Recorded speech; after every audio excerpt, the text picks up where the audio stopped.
terkasih, pencinta channel Komsos Santa Bernadette Paroki Ciledug.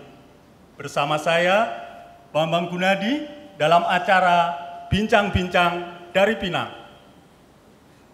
Kali ini dalam rangka Bulan Maria, Paroki Ciledug Gereja Santa Bernadette akan mengajak kita mengupas tentang penampakan Bunda Maria kepada Bernadette kecil dengan narasumber Ibu Veronica Eti Eswanti, Ketua Seksi Kerasulan Kitab Suci.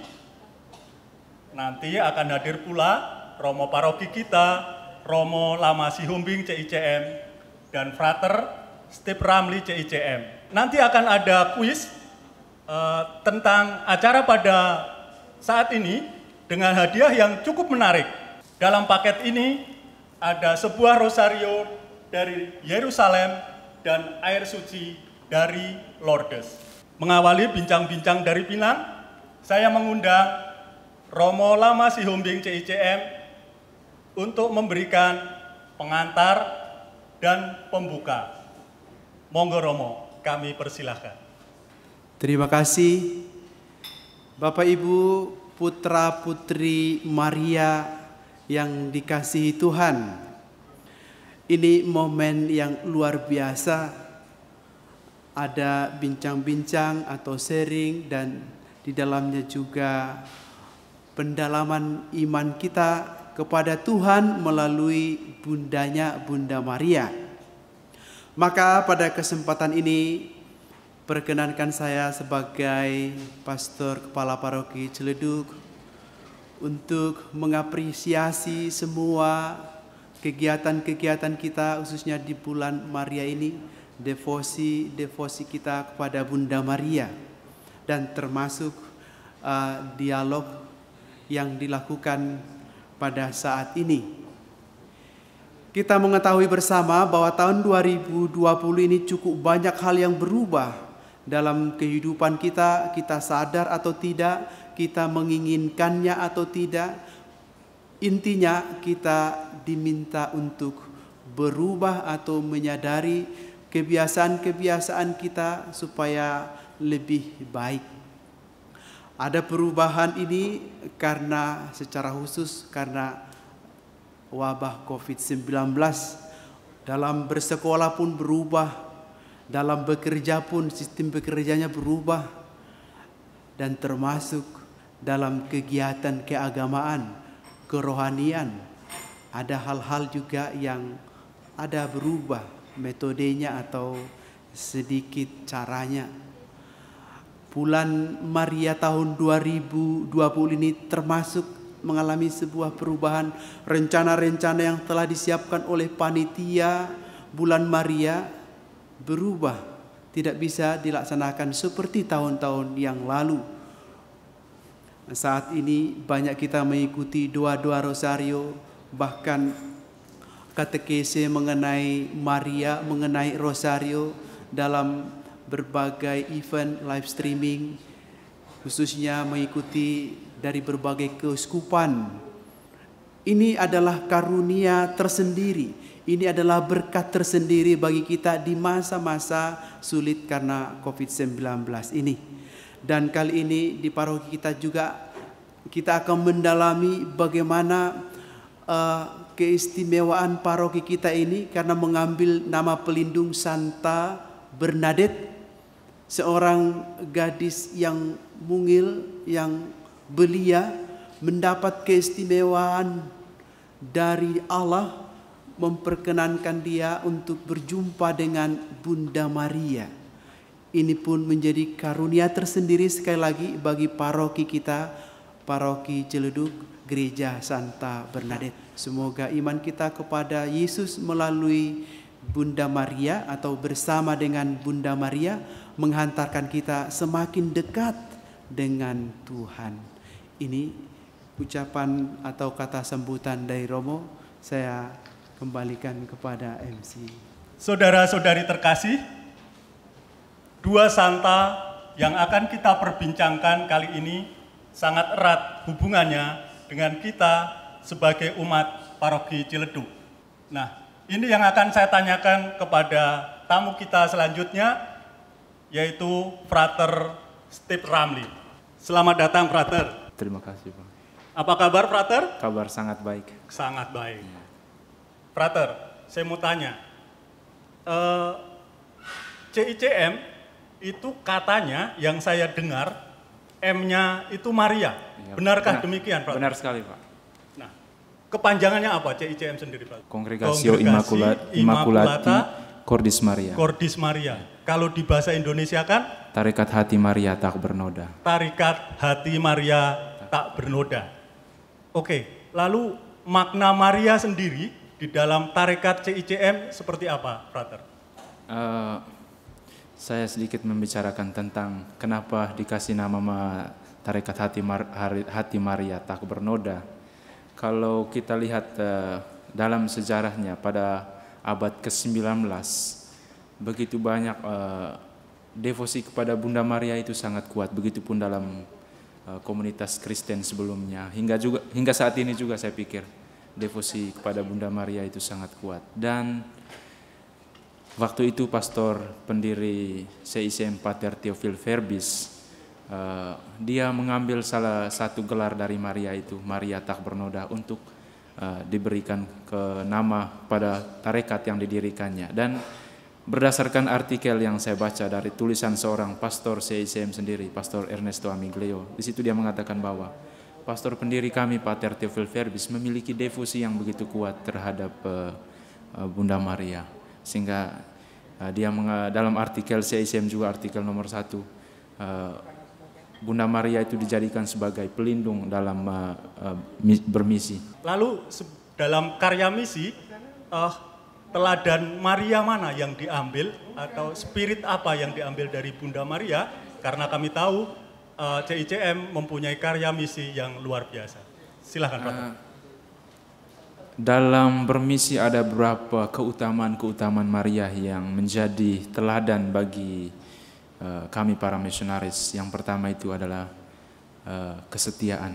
Bunda Maria itu adalah teladan kesetiaan kami para misionaris, terutama dalam mengikuti Kristus.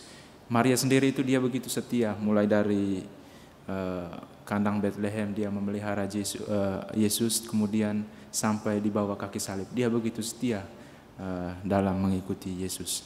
Dan juga ada keutamaan-keutamaan itu penyerahan diri yang total, penyerahan diri kepada kehendak Allah. Maria itu sendiri ketika malaikat Gabriel datang untuk memberitakan kabar gembira, Maria dengan walaupun dalam kebimbangan, tapi pada akhirnya dia mengatakan, ya, aku ini hamba Tuhan, terjadilah padaku menurut kehendakmu. Dan ini bagi saya melihat bahwa para misionaris CICM perlu meneladani sosok Maria yang penyerahan diri yang total terhadap misi. Ya. Oke, jadi spirit kesetiaan dan penyerahan diri secara total itulah spirit yang diambil dari Bunda Maria. Terima kasih, Frater. Selamat menjalani panggilan. Semoga sebentar lagi ditabiskan. Terima kasih, Frater.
Sampailah kita pada topik utama kali ini, yakni apa pesan Bunda Maria saat menampakkan diri kepada Bernadette kecil. Langsung saja bersama dengan kita Ibu Veronica Eti Eswanti yang akrab kita sapa Ibu Eti. Selamat datang Ibu Eti. Terima kasih Pak Bambang atas undangan pada kesempatan kali ini. Pada bulan Maria kali ini, Paroki Ciledug, Gereja Santa Bernadette ingin mengadakan bincang-bincang tentang penampakan Bunda Maria kepada Santa Bernadette. Maka saya undang Ibu Eti untuk berbagi cerita karena Ibu sebagai Ketua Seksi Kerasulan Kitab Suci di paroki ini. Ibu Eti, sebetulnya berapa kali ya Bunda Maria itu menampakkan diri kepada Bernadette saat Bernadette masih kecil? Bernadette menerima penampakan sebanyak 18 kali, yaitu tahun 1858, 11 kali di bulan Februari, 5 kali di bulan Maret, 1 kali bulan April, dan yang terakhir adalah tanggal 16 Juli 1858. Jadi 18 kali menampakkan diri kepada Bernadette. Itu tempatnya berpisah-pisah atau hanya di satu tempat? Di mana itu Ibu? Ya, Bernadette mendapatkan penampakan di Lourdes, sebuah desa kecil di pegunungan Pirene, wilayah selatan Prancis. Tempatnya ya di Grotto atau sekarang kita sering melihat para peziarah datang ke situ, yaitu Gua Maria Lourdes. Bagaimana Bernadette itu bisa mengetahui atau mendapatkan penampakan itu Ibu? Oke, jadi ceritanya gini Pak, pada suatu siang di musim dingin, tapi udaranya sangat cerah. Bernadette kecil bersama adiknya yang nomor 3 namanya Toinette dan temannya bernama Jane pergi mencari kayu bakar. Suatu ketika dia melihat ada aliran sungai dan ada genangan air yang sangat dingin. Namanya juga anak-anak ya Pak. Kedua anak itu yaitu Toinette dan Jane sangat senang, kemudian dia lari menyeberang aliran itu sambil berteriak-teriak dan langsung terus berlari. Sehingga Bernadette tertinggal. Bernadette tidak seperti anak-anak kecil yang lainnya, dia tidak berani. Akhirnya dia berteriak, minta tolong kepada Toinette maupun Jane agar supaya dia melempar batu-batu agar supaya dia bisa berpijak sehingga dia bisa menyeberangi di atas sungai tersebut, aliran sungai tersebut. Tetapi Toinette dan Jane tidak menghiraukan. Dia tetap masuk ke arah hutan. Akhirnya terpaksa Bernadette melepaskan kaos kakinya hendak menyeberang. Tetapi di saat itulah dia mendengar suara gemuruh. Tetapi dia heran karena kok daun-daun di sekitar ini tidak bergerak sama sekali. Itulah yang menyebabkan, suara inilah yang menyebabkan akhirnya Bernadette mengarahkan pandangannya. Di situ terlihat ada semak duri di mana ada serumpun mawar dan disitulah jalan menuju gua. Jadi yang mendapatkan penampakan dari anak bertiga tadi hanya Bernadette saja. Ya. Karena yang teman berduanya dia pergi tidak mengikuti Bernadette. Betul Pak Oke, Bambang. jadi itu tadi penampakan pertamanya. Ya. Oke, setelah itu penampakan berikutnya itu terjadinya seperti apa sehingga Bernadette masih mendapatkan penampakan-penampakan berikutnya Ibu? Pada waktu penampakan yang pertama itu, sungguh Bernadette kecil ini merasa takut, kagum. Dia hanya berlutut, memandang seorang gadis muda yang bercahaya, cantik sekali. Akhirnya dia berlutut dan hendak berdoa rosario. Dia mengambil dari sakunya rosario. Tetapi apa yang terjadi Pak Bambang? Ternyata Bernadette kaku. Dia tidak bisa menggerakkan untuk membuat tanda salib. Justru gadis muda itulah yang akhirnya membimbing dan gadis muda cantik itu membuat tanda salib dengan rosario yang dipegangnya.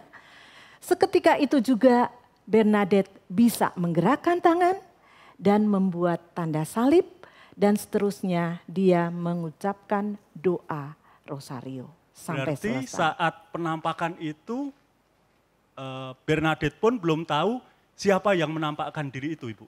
Ya, belum tahu. Oke. Cuma dia tahu bahwa seorang gadis muda yang cantik tapi bercahaya. Apakah ada juga orang lain yang ikut, pengen ikut mengetahui bahwa di situ ada penampakan? Karena kan tadi Bernadette berulang mendapatkan penampakan. Beritanya sebenarnya gini Pak, betapa gembiranya pada waktu penampakan yang pertama kali ini, Bernadette bertanya kepada Toinette dan Jane. Toinette, Jane, apakah engkau melihat apa yang tadi terjadi? Dua orang ini mengatakan, tidak. Bernadette tetap merahasiakan apa yang dilihatnya itu sampai ketika Jane sudah memisahkan diri untuk pulang dan Toinette bersama Bernadette menuju pulang ke rumahnya, disitulah Bernadette bercerita bahwa tadi dia mendapatkan penampakan seorang gadis muda. Dan Bernadette bercerita agar supaya dia tidak menceritakan kepada siapapun. Tetapi Toinette tidak menepati janji itu, akhirnya dia bercerita kepada ibunya, yaitu Ibu Lois. Akhirnya ketika Bernadette berjumpa dengan ibunya, ibunya marah sekali. Dia mengatakan bahwa yang dilihat itu bukan seorang, tetapi kamu salah memandang. Itu hanya sebongkah batu putih yang besar yang kamu lihat. Dan akhirnya ibu itu melarang untuk datang kembali ke gua tersebut. Tapi nyatanya Bernadette tetap datang lagi dan datang lagi, begitu Bu ya? Iya Pak Bambang, pada hari ketiga, itu hari Minggu, ada suatu dorongan dari dalam di mana Bernadette ingin datang ke sana. Setelah mendapat izin tentunya dari ibunya, dia datang, inilah perjumpaan yang kedua dengan gadis muda tadi. Tetapi Pak Bambang, yang kedua ini ada hal yang khusus, yaitu Bernadette sebelum datang ke gua, dia mampir ke gereja untuk mengambil air suci. Betul, setelah sampai di gua, sebelum sampai 10 Salam Maria dalam untayan ini selesai, nampaklah gadis muda tadi dan akhirnya Bernadette memerciki dengan air suci yang dibawanya tadi. Apa yang terjadi, Pak Bambang? Gadis tadi hanya tersenyum, menunduk dan tersenyum melihat percikan-percikan air suci sambil mengatakan, Bernadette sambil berkata demikian Pak. Apakah engkau diutus dari Allah? Tapi kalau tidak, pergilah dari sini. Itu kata-kata Bernadette. Dan yang menampakkan diri tadi, apakah memberi jawaban atau apakah setiap ada penampakan itu memberikan pesan-pesan kepada Bernadette, Ibu? Ya, justru dari 18 kali penampakan, ternyata 10 kali hanya tersenyum. Itu yang diteladani buat kita semua, bahwa Bunda Maria selalu tersenyum. 10 kali Bunda Maria tidak memberikan pesan secara verbal, tetapi hanya tersenyum. 5 kali ucapan dalam bentuk ucapan, pesan-pesannya yang diperuntukkan untuk kita semua, dan 3 kali khusus rahasia diberikan Bunda kepada Bernadette. Kapan tepatnya Bernadette tahu bahwa yang menampakkan diri ini adalah Bunda Maria? Bernadette baru tahu pada saat penampakan yang ke-16. Padahal Bernadette kecil, karena tuntutan dari masyarakat, penguasa di daerah sekitar situ untuk meminta, untuk bertanya, siapakah engkau? Dan Bernadette kecil itu pun bertanya setiap kali penampakan, setiap kali juga Bernadette kecil bertanya, siapakah namamu? tetapi selalu dijawab dengan tersenyum. Dan informasi yang saya dapat bahwa saat penampakan-penampakan berikutnya itu banyak juga umat atau orang-orang yang ingin ikut menyaksikan begitu ya Bu, mengikuti Bernadette ke gua itu begitu ya Bu. Iya, betul. Bahkan sampai ada yang ribuan itu, nggak tahu penampakan yang keberapa itu. Ya, jadi awalnya hanya 3, yaitu Ya. Bernadette, Toinette, dan Jane. Yang kedua mulai puluhan orang, Oh ya. terus berlanjut Pak sampai 100, 200, 300 orang, sampai bahkan ribuan. Dan yang terbanyak sekitar 20.000 orang yang ingin melihat. Tetapi memang semuanya itu tidak bisa melihat Pak. Tetapi dari saksi-saksi mereka menyatakan pada saat itu dia merasakan sesuatu kenyamanan pada saat Maria hadir. Adakah mujizat atau peristiwa apa yang ditunjukkan saat penampakan itu sehingga orang-orang yang hadir pun ikut meyakini bahwa ini adalah penampakan Bunda Maria, Ibu? Ya, betul. Penampakan yang pertama atau mujizat yang pertama itu dialami oleh seorang ibu yang tengah hamil 9 bulan. Namanya adalah Katarina Latapie. Dia sudah lama mengalami kelumpuhan di tangan. Ketika dia jatuh dari pohon oak, di mana terjadi itu sebelum kehamilan. Pada hari itu dia menyentuhkan tangannya ke air atau sumber mata air tadi. Seketika itu juga dia tidak merasakan sakit dan tangannya sudah bisa digerakkan. Kapan gereja secara hierarki mengakui bahwa penampakan ini adalah penampakan Bunda Maria yang benar begitu Ibu? Ya, yaitu tepatnya 1862. Secara resmi ya Pak, secara resmi diakui oleh gereja Katolik bahwa ini adalah benar-benar Bunda Maria yang hadir dan menampakkan diri kepada Bernadette kecil. Pesan apa yang bisa membuat keyakinan bahwa penampakan ini adalah penampakan Bunda Maria, Ibu?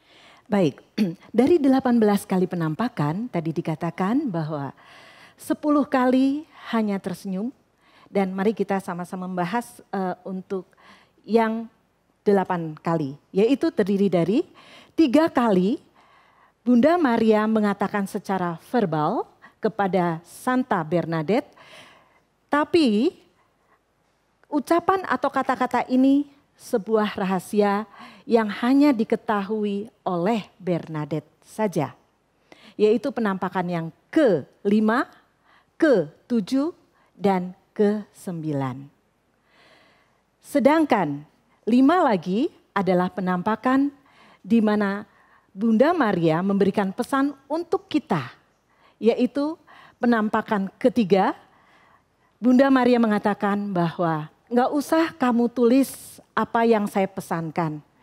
Tetapi maukah engkau datang 15 kali lagi ke tempat ini.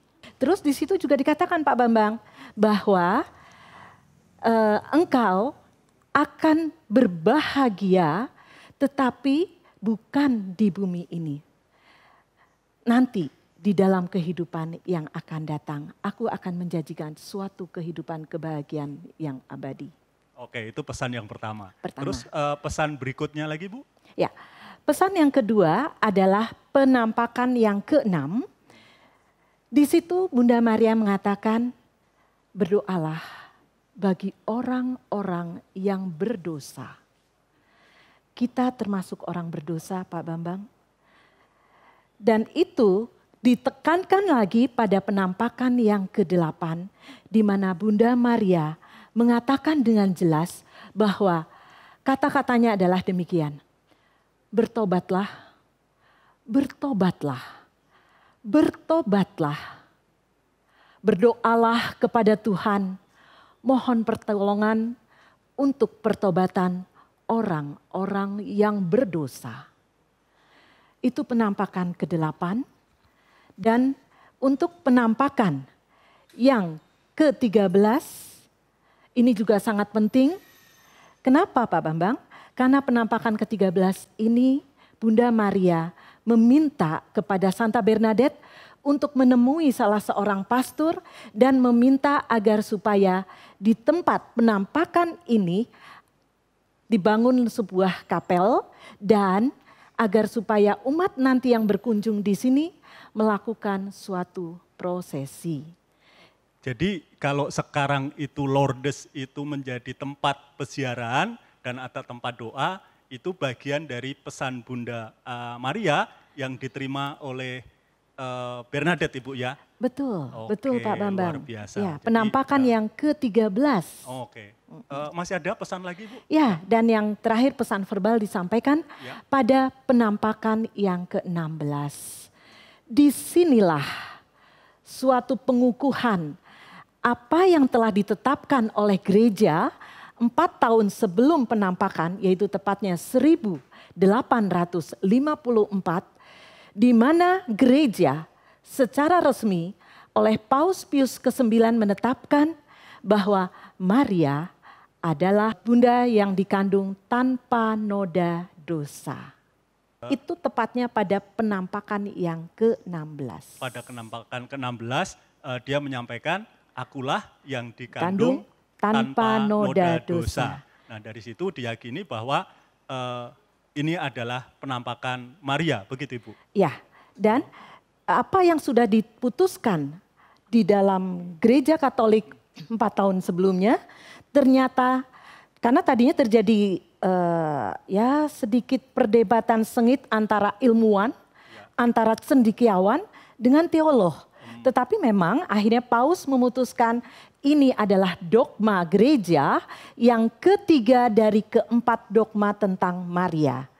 Dan Maria pada penampakan ke-16 ini meyakinkan kebuat kita semua bahwa benar dia adalah yang dikandung tanpa noda dosa.